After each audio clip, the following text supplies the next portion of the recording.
Party अध्यक्ष जो है उसका दायित्व बनता है कि वो सबको लेकर चले, किसी और का नहीं होता।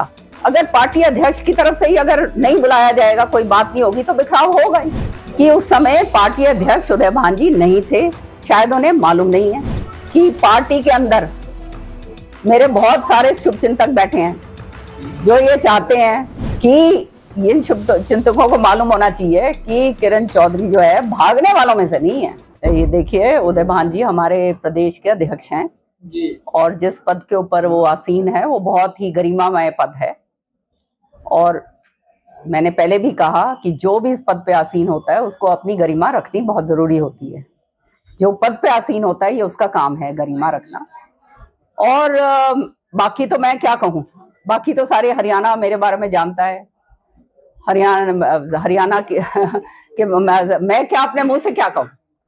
दूसरी बात ये है कि जो पद हमेशा, चाहे अशोक तंवर जी आज हमारे बीच में नहीं है, वो बाहर दूसरी पार्टी में चले गए, शैलजा जी हमारी अध्यक्ष नहीं है पिछले 2 साल से, मैंने हमेशा जो पार्टी का कार्यक्रम होता है, सीएलपी की लीडर मैं भी रही हूँ, संगठन की लीडर रही हूँ, तो और सीएलपी का नेता भी वही बनता है जो सबसे सर्वश्रेष्ठ होता है। जैसे आज हुड्डा जी हैं, वैसे ही सर्वश्रेष्ठ मैं थी तब मैं बनी थी। तो मैं कहना ये चाहती हूँ कि पार्टी अध्यक्ष जो है उसका दायित्व बनता है कि वो सबको लेकर चले, ना कि वो एक तरफा काम करे। ये काम होता है और पार्टी अध्यक्ष को बहुत सारे कॉम्प्रोमाइजेस करवाने पड़ते हैं। ये अध्यक्ष की बात होती है, जो ऊपर आदमी बैठता है ये उसका काम होता है, ये किसी और का काम नहीं होता। तो किस तरह से जोड़ना है, किसको बुला के जो है सलाह मशवरा करना है, सबको बिठाओ, सबको मिलाओ, ये काम पार्टी अध्यक्ष का होता है, किसी और का नहीं होता। अगर पार्टी अध्यक्ष की तरफ से ही अगर नहीं बुलाया जाएगा, कोई बात नहीं होगी तो बिखराव होगा ही। अब जो है पार्टी अध्यक्ष साहब, मैं आज सुन रही थी, कल कोई एक उन्होंने वो दिया है, कल भी एक कोई बयान दिया, उसमें कहा है कि ये चुनाव की प्रक्रिया जो है उसके ऊपर उन्होंने कहा है। अब मैं फिर दोबारा से दोहरा रही हूँ यहाँ कि उस समय पार्टी अध्यक्ष उदय भान जी नहीं थे, शायद उन्हें मालूम नहीं है। उनको पूछ लेना चाहिए कि जब मेरे को ये बड़ौदा का उपचुनाव हुआ था, सारे सीनियर नेताओं को बिठाया गया था। मेरे को आपत्ति ये बिल्कुल नहीं है कि किसको आप टिकट दे रहे हैं, वो हाईकमांड का काम, बिल्कुल आपत्ति नहीं है हमारे। और जेपी इलेक्शन लड़े हैं, उससे भी हमारे को कोई आपत्ति नहीं। मैं अभी बोल रही हूँ इस मंच के जरिए, आपके जरिए मैं बोल रही हूँ। लेकिन ये होता क्या है कि ये काम प्रदेश अध्यक्ष का होता है कि वो सबको बुलाए और सबसे सलाह मशवरा करे। एक तरफा जो है अगर जब काम होता है तो बाहर जो लोग देखते हैं वो फिर समझ जाते हैं कि ये तो एक तरफा काम हो रहा है, वो अच्छा नहीं होता।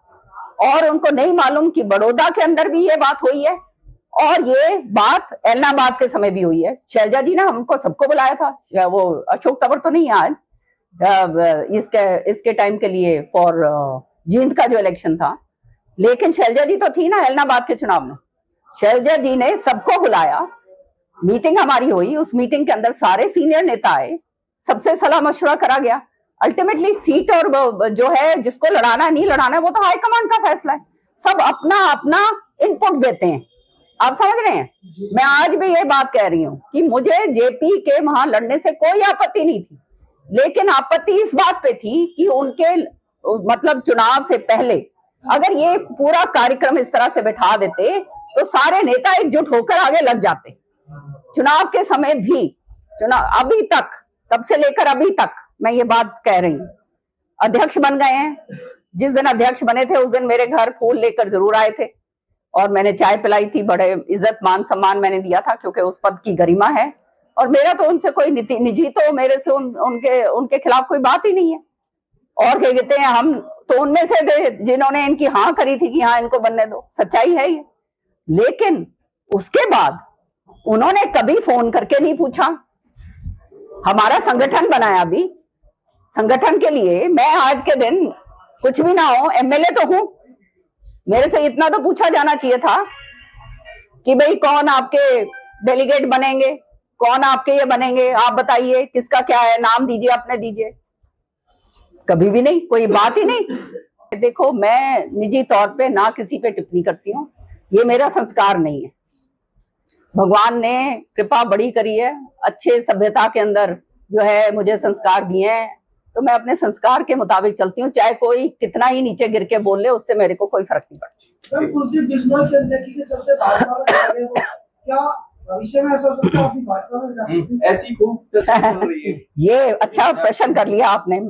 देखो सुनो, मैं बार बार बोल चुकी हूँ कि पार्टी के अंदर मेरे बहुत सारे शुभचिंतक बैठे हैं जो ये चाहते हैं कि मैं निकलूं, बाहर भागूं। ये है, उनके दिमाग में चलता रहता है ये, और ये जो है, लेकिन मैं बार बार ये बात कह चुकी हूं कि इन शुभ चिंतकों को मालूम होना चाहिए कि किरण चौधरी जो है भागने वालों में से नहीं है।